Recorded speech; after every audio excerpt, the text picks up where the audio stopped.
Yeah. Assalamu alaikum. I'm audible? Yes. Can you guys hear me?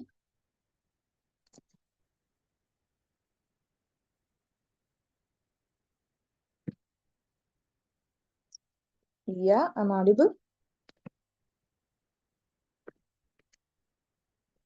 Can you use the chat box? I don't know whether I'm audible or not.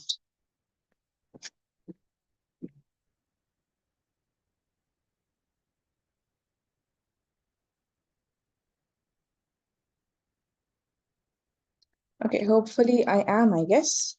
Anyway, so give me a minute or two, we'll start.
Okay, so that's fine, I guess. Okay, anyway. So hopefully you'll all get the recording, right? So we'll start. So this is me, Minna Zanas from Matale. I don't know whether any one of y'all know me before, but yeah, you can get to know me. So I do both English literature for oral and also history for oral, which is English medium. So so that to be said, and yeah, we can start, I guess. Yeah, so this particular lesson is about the urbanization. So if you guys know, urbanization means urbanization means like development or changes that occur from one particular time in a one particular time. So like it changes a village into a city, right? So that is what urbanization is. Like people get westernized, people get like they change their customs, traditions, and all these things, behavioral patterns, all these things change from the past things, from their traditional way of thinking to the modern way of thinking. So that is urbanization. Yeah, so that is urbanization. So then we have,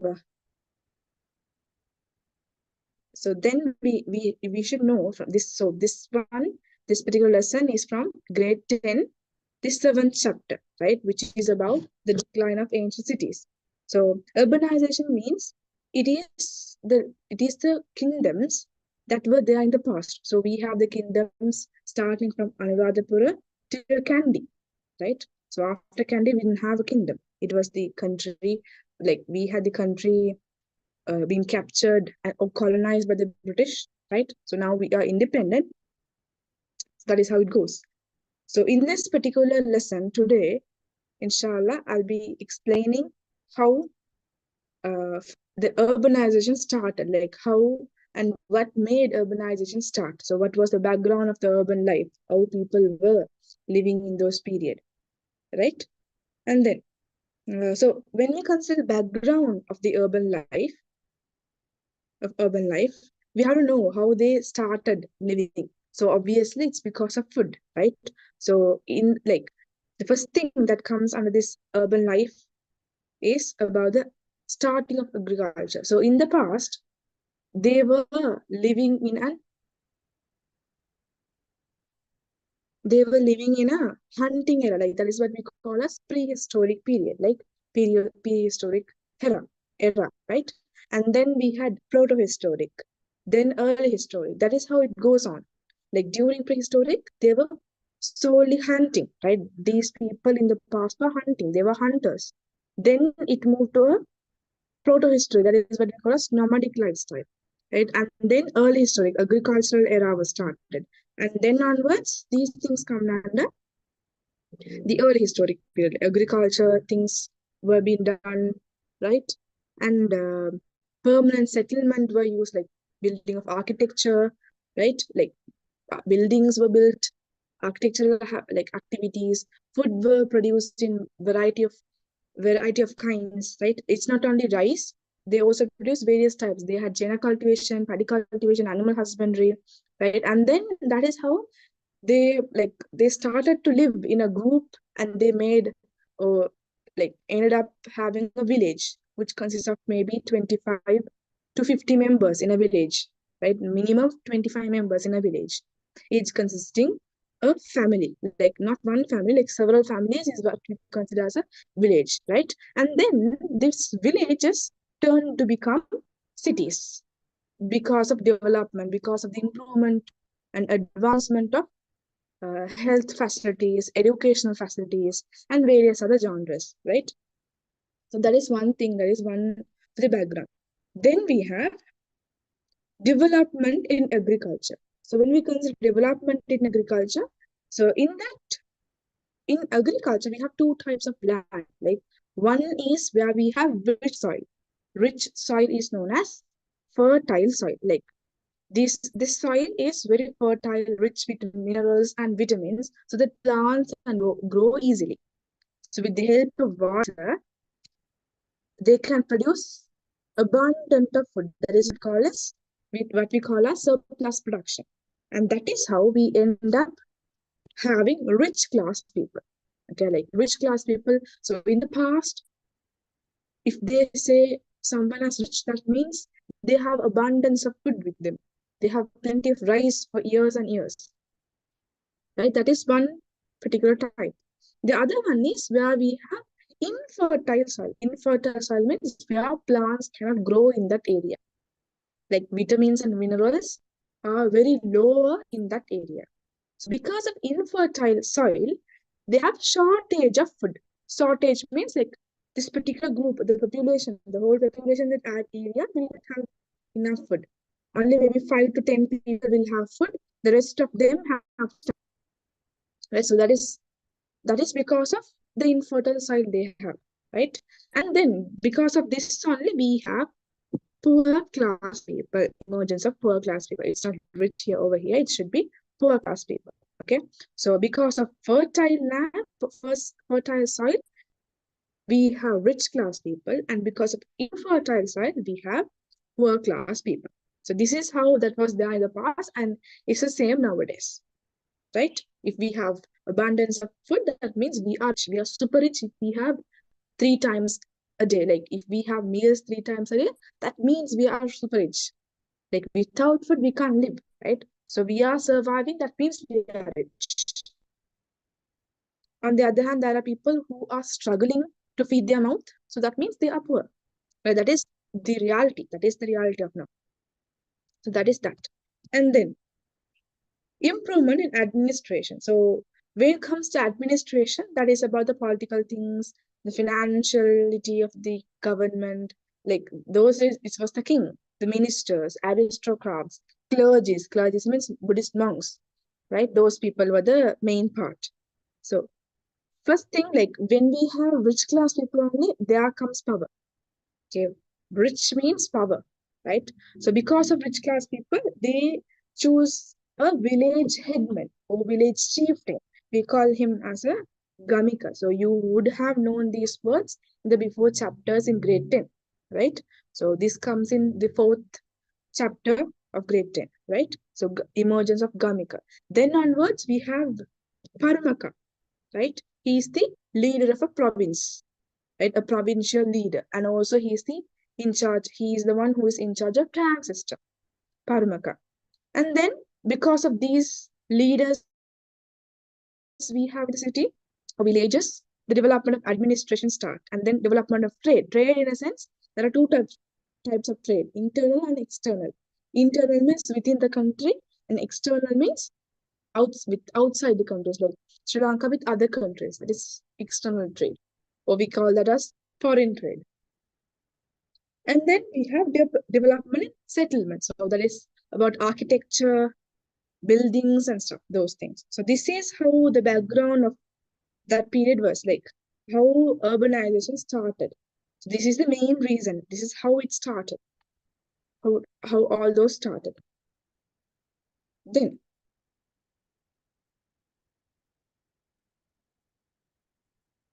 yes. So then we have ancient villages. So this is the summary I have given over here about the explanation I explained so far.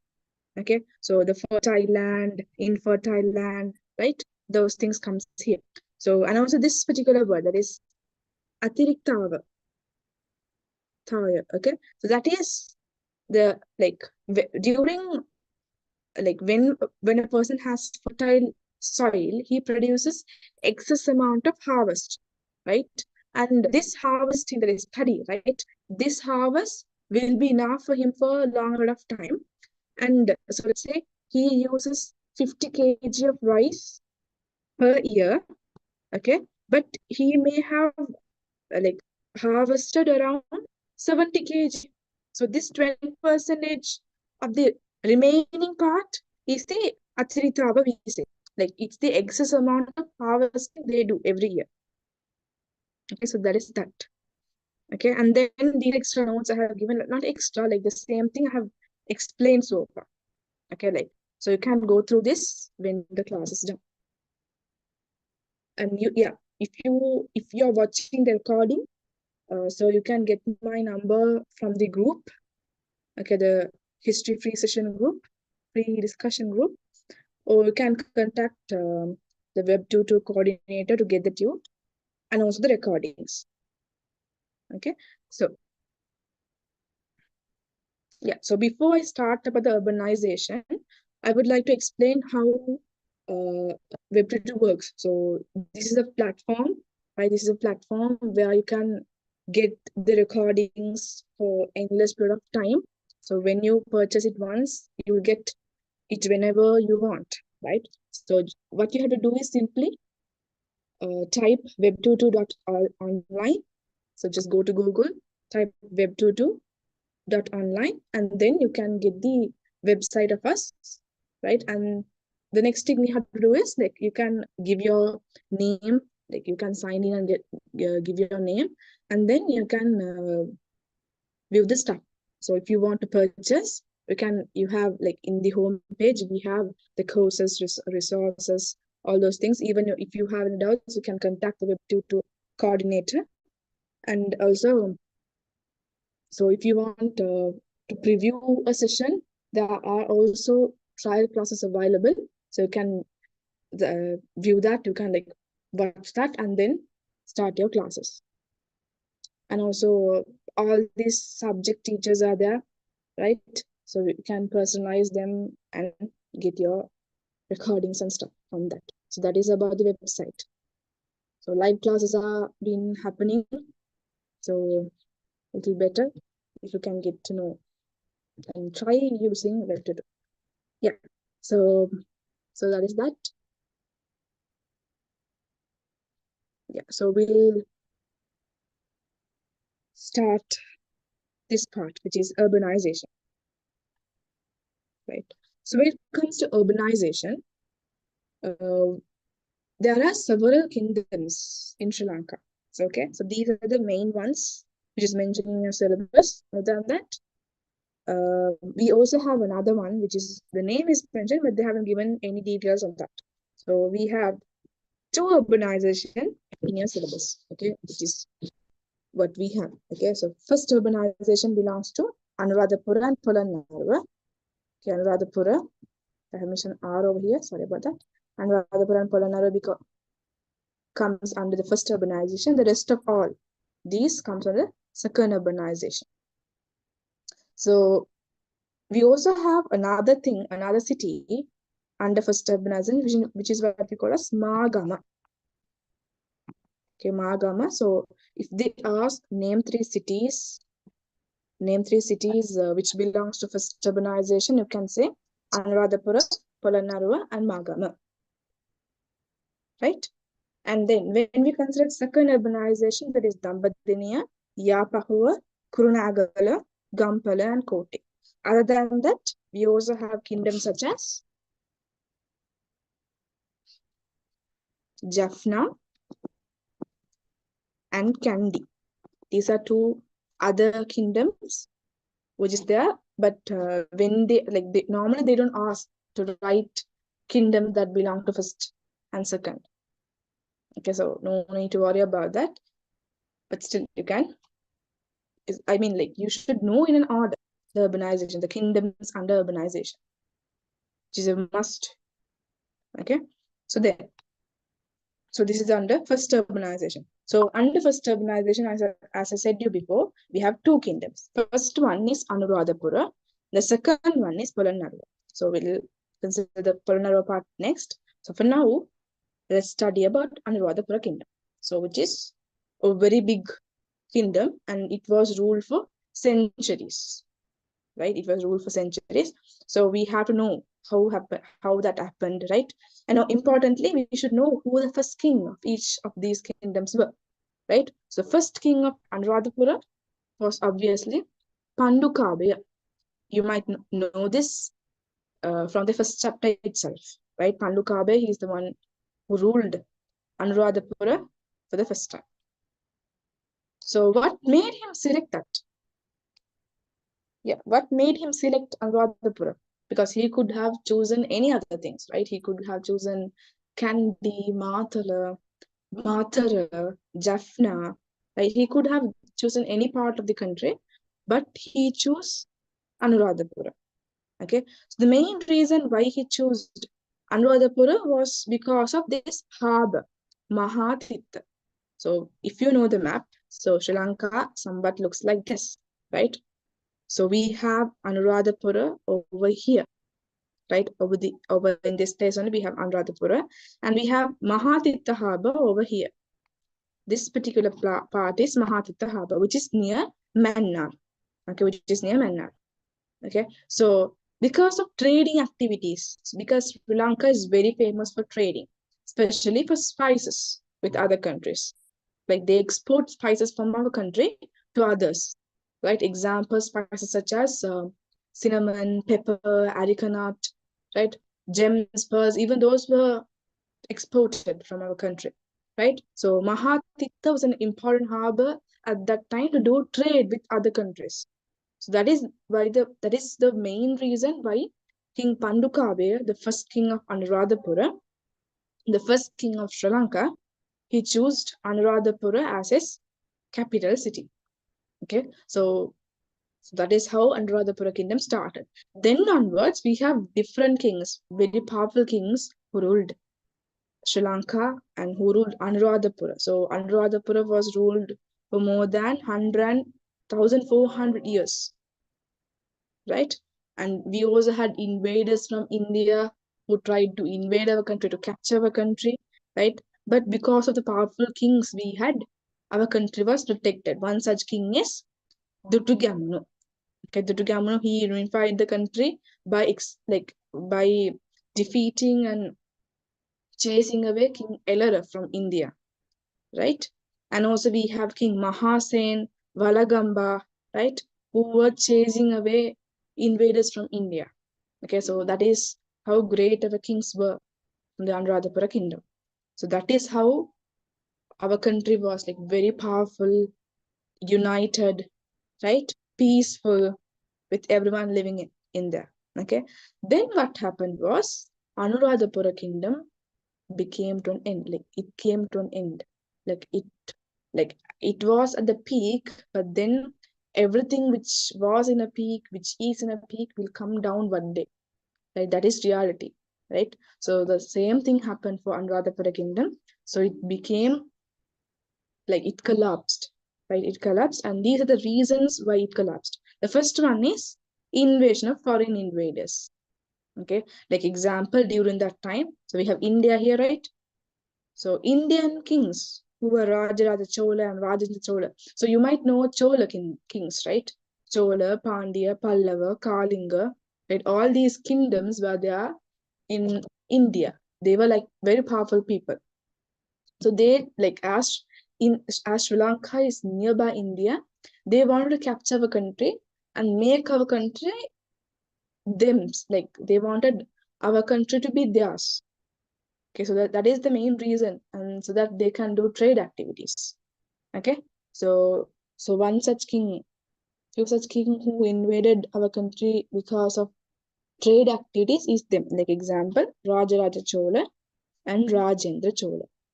So the second reason why uh, Anuradhapura kingdom declined is because of economical deterioration. That means because of unstable financial situation that was there, because continuously kings were fighting, right? So they couldn't consider about the agriculture or the people, how they would be living when there is war happening in the country. So there were unstable financial activities happening. And also the other one is unstable political power. That means towards latter part of Anuradhapura, some kings were kind of weak, kind of weak. They were not weak, but they were kind of weak because they were continuously engaging in wars, so they couldn't balance everything together. Okay, so these are a few reasons why Anuradhapura kingdom declined. Okay, and also the last one, which is weak rulers, as I said before, because they were kind of weak. Okay, then the second kingdom under first urbanization, that is Polonnaruwa kingdom. So when it comes to Polonnaruwa kingdom, here we have a bit of explanation, and this is where they ask a lot of questions from. Okay, so Anuradha Polonnaruwa kingdom, sorry. Polonnaruwa kingdom is the second kingdom of Sri Lanka, and the first king who ruled Polonnaruwa was Vijayabahu I. Vijayabahu I was the first king to rule Polonnaruwa. So why did he select Polonnaruwa? So that is also a question again. So we know Sri Lanka is here. So we have Anuradhapura here and Polonnaruwa over here. So we know Mahatitha is the reason why King Pandukabe selected Anuradhapura, right? Same like that.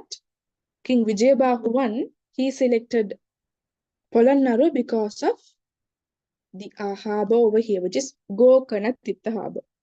Like it's the Trincomalee harbor nowadays, right? Because of Gokarnatitha harbor only, he made his center to be Polonnaruwa, right? So that is how Polonnaruwa became a kingdom, okay, which was ruled by King Vijayabahu I. King Vijayabahu I. So later, after Vijayabahu I, we have Parakramabahu I and Nissankamalla, who were great rulers of Polonnaruwa. And they also had trade connections with Burma, Cambodia, and also India. Okay, so that happened later when they were ruling Polonnaruwa. So now that's a story of this Polonnaruwa kingdom. Okay, so when we consider stories, I usually prefer explaining stories like this. I usually prefer like this. So we know we have Vijayabahu I, who was ruling Polonnaruwa, right? He is the ruler of Polonnaruwa.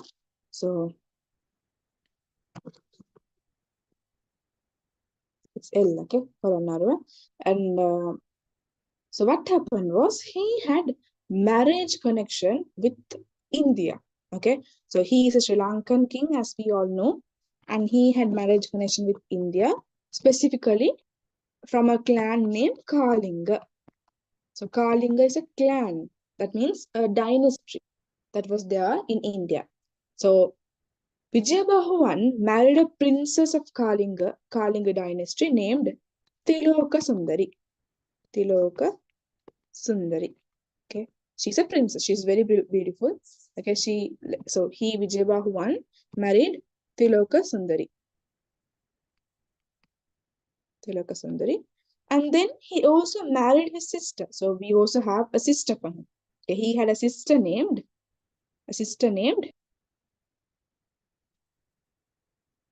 Princess Mitra. Okay, his sister's name is Princess Mitra. Don't forget the princess because you also have another name as Mitra. Okay, Princess Mitra. So Princess Mitra married a Pandyan prince. So Pandyan clan is also again a clan from India. So we have two clans involved here, Pandya and Kalinga. So that is how it was there. Like when Vijayabahu I was ruling, there was no problem. Vijayabahu I was ruling in a good way. Like he was truthful, he was honest with the people, he was kind to the people, was so helpful. He built a lot of temples, did health facilities improvement, advancement in health, health sectors. But he did a lot of things towards the country. And he also built Shiva Devala in Polonnaruwa. There are a lot of Shiva Devala which was built by him. Okay, but because of his marriage, so he was good with the Indian people. So he also had, as he had good connection with India, he also had the help of them by bringing armies from India to build, uh, to protect Dalada Maligaga. Okay, so there were Velekaras. Velekaras are soldiers from India who were brought by King Vijayabahu I to protect Dalada Maligaga. Okay, so that was there. So what happened was after the death of Vijayabahu I, so Vijayabahu I of Polonnaruwa died. So what happened after he died was, so now he is dead. So we have two clans. This person isn't there. So we have two clans, that is Kalinga clan, and also we have the Pandyan clan, right? So his sister's husband is from Pandyan dynasty, and his wife is from Kalinga dynasty. So both of these people, Kalinga and Pandyan people, were fighting for power after the death of Vijayabahu I. So this was continuously happening. Okay, so after that only we had Parakramabahu I as the king. Then we have Nisankamal, Kirti Nisankamal as the king, right? And then we have Queen Leelavati as the king, right? So it goes on with among fightings and stuff. It was going on. So in that only Queen Leelavati, the last king and the powerful the powerful queen and the last queen of Sri Lanka became the queen 3 times in our country. So those things happen. Okay. Then, so that is a background story that was happening, how it was happening, and how Polonnaruwa was declining. Okay, like even Polonnaruwa was ruled from, like it was ruled by 30 kings, but except like 3 kings, all the other kings were very weak. So that is one of the reasons why Polonnaruwa kingdom declined. So here I have given all the 5 reasons why Polonnaruwa kingdom declined and how the second urbanization started. Okay, like second urbanization means other kingdoms, that is Dambadiniya, Yapahuwa, Kurunagala, Gambala, Kotte, and all those things you should know that in an order. Okay, so that is how that started. So when we consider the reasons for downfall of Polonnaruwa, we have 5 reasons. So that is what I have given over here, which is very important for you to know, and this comes regularly for the questions in essay type, which is very important. Like normally it comes for 5-mark question or 6-mark question. Okay, so the first reason why Polonnaruwa kingdom became a collapsed kingdom is because of the weak rulers. So the kings at that time, when they came to power, like except the 3 kings, that is Vijayabahu I, the founder of Polonnaruwa kingdom, the first king of Polonnaruwa, and then we had Parakrama the first, Parakrama Bahu I, Parakrama the Great, right? After him, we had Nisankamalla, right? All these kings were like good kings. They were strong kings. They were doing proper agricultural activities, right? And also they protected the people, did so many things towards the people. But after them, all the other kings, the rest of the 27 kings were weak because they didn't do anything towards the people. They didn't protect them. They didn't do proper agricultural activities. They didn't build tanks.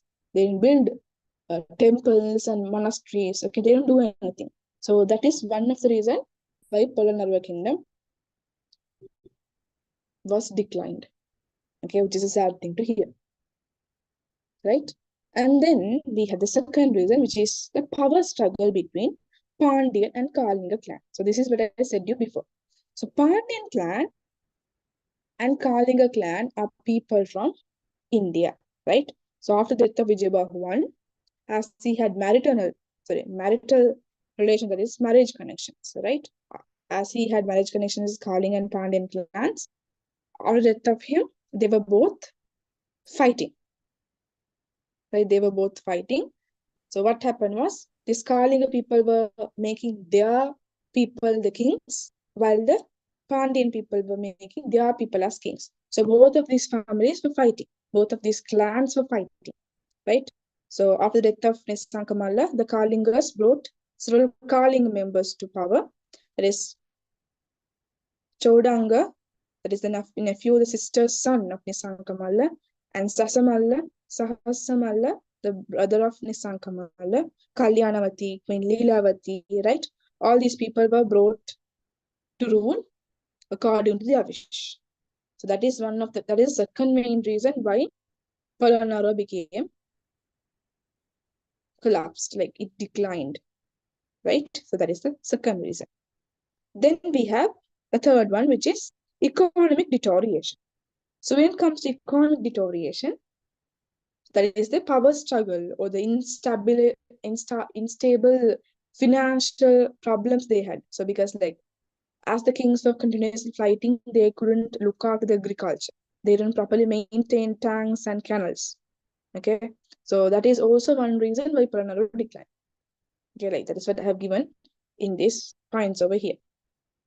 Okay, so that is the third reason. The fourth one is, this is the immediate one. Okay, immediate reason for Polonnaruwa to decline. Immediate reason. Immediate reason for Polonnaruwa to decline is because of the invasion of Kalinga Maga. Okay, so you might wonder who this Kalinga Maga is, right? So when we consider Kalinga Maga is again a person from the Kalinga dynasty.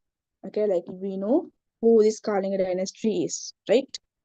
Kalinga dynasty. But what happened is like there are good people in Kalinga dynasty and also bad people. So this particular person belongs to a bad category of people who are ruling Kalinga dynasty. So this person is very cruel, very brutal, and like he is very abusive to people of Sri Lanka. So what happened is during 1200 century, like during that time, he came to Sri Lanka and he came to Sri Lanka with a huge army, okay, with a huge army, and he completely destroyed the city of Polonnaruwa. Okay, he completely destroyed and he looted the people's wealth. He tortured them, abused them, harassed them. Okay, like people were treated as if they were animals. Okay, so that is how cruel this Kalinga manga is. So what happened was the people started to leave Polonnaruwa. Okay, that is the final reason why Polonnaruwa kingdom declined. Okay, so the fourth reason, the immediate reason for this Polonnaruwa kingdom to decline is because of Kalinga Maga. Right, Kalinga Maga is very cruel. Okay, it's like very, very cruel when he was ruling. Okay, so like he tortured people, tied them till death, like he does without humanity. Okay, and also he looted their wealth. Looted in a sense, like let's say that there's a family living in this house. Okay, but this person, Kalingamaga, sends his people to this particular house, or maybe like every house which is there in the village. So what his order is to loot the place. Okay, looting means without one thing living inside the house, they take everything outside. Not even a simple pencil. Let's say they have a pencil at that time. Even that pencil will not be there inside the house. They take everything out of the house. They like sweep the house and go. Take everything, every single thing, which whether it's useful to them or not. Main thing is they loot the main purpose, that is living, right? They loot the rice and paddy. So people were starving for days. That is why they started migrating to other parts of the country. Yeah. So the final reason for the decline of Polonnaruwa kingdom is because of migration of people. So if there's no people living in that city, who will be the king there? Right? Who will be ruling there if there's no people? If there is no people to rule over, then who will be the king? Why is that for? Right? So that is the end of Polonnaruwa kingdom. So these people, as the as Naga destroyed statues, temples, libraries, like he destroyed everything. Okay, he tortured people in various method. So what people did was they migrated. So if this is Sri Lanka, so this particular Polonnaruwa and Anuradhapura belongs to Rajarata. So the people from Rajarata, that is over here, they left to other places of the country, that is Ruhuna, Mayarata, and Malayarata, for protection. Like they wanted to save themselves. So they just went away searching for protection. So that is how Polonnaruwa kingdom came to an end.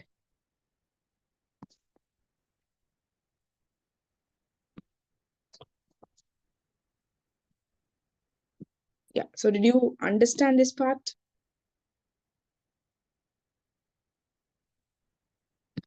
Yeah. If you want to get these recordings, you can contact the Web2 coordinator. And also to get this tute, you can contact me through the group. So I can send you the PDF. And also using Web2 is very easy. Just what you have to do is go to a Google account, type web2.online, then you will have our website. Okay. Then you have to go inside that, search for the particular course you want to join or for the classes you want to join. You'll have the teacher's name, the lecturer's name, and you can directly purchase one. If you want to have a trial before that, we also have trial recordings over there. Then you can start joining the classes.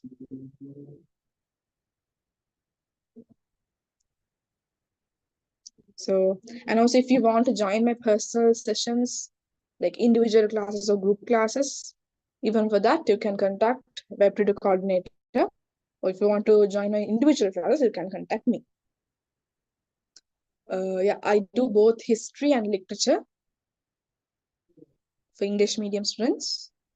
And it is very cheap payment, and if it's affordable for you all. So yeah, so that is about that.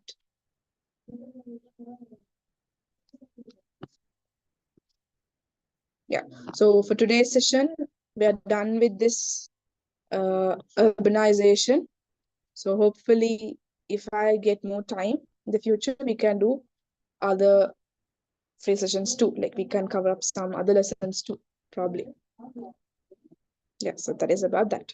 So yeah, so we'll end the session today, and yeah, we'll have on another day, inshallah. Yeah. Okay then. Assalamu alaikum. Rahmatullahi wa barakatuh.